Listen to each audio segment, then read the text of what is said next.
Pushpalata SP gas agency 30 वर्ष पूर्ति पालन चक्षु चिकित्सा शिविर को उद्घाटन कले जिलापाल।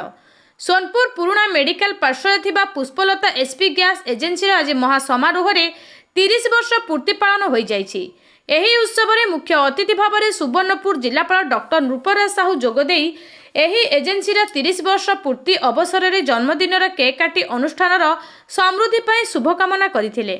दीर्घ 30 वर्ष धरी सोनपुर और मनमुंडा कंटामाल अंचल में 16,000 ऊर्ध्व एचपी गैस ग्राहकों को उत्तम सेवा प्रदान करी आसुथबा विषय अवगत हेबा परे जिलापाल डॉक्टर साहू एजेन्सी प्रोप्राइटर बासंती नायक को प्रशंसा करथिले।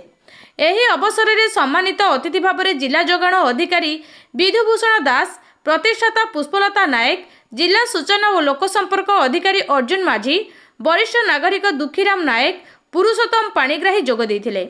परे परे एही अवसर में जिलापालଙ୍କ द्वारा एक चक्षु चिकित्सा शिविर उद्घाटन करा जायथिबा बेले एथिरे 60 रु ऊर्ध्व जन शिशु, पुरुष और महिला चक्षु, ब्लड प्रेशर, ब्लड सुगर परीक्षा करा जायथिला।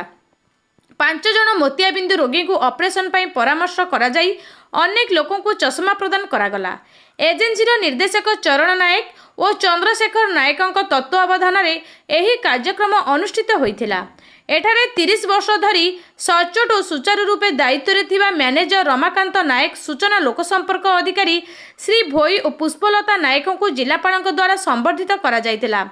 महानदी नेत्र चिकित्सालय डाक्तरी दल और टेक्नीशियन चक्षु और स्वास्थ्य चिकित्सा शिविर में सहयोग करथिबा बेले समाजसेवी मनोज पंडा और मनोरंजन त्रिपाठी ए समस्त कार्य संयोजन सहयोग करथिले।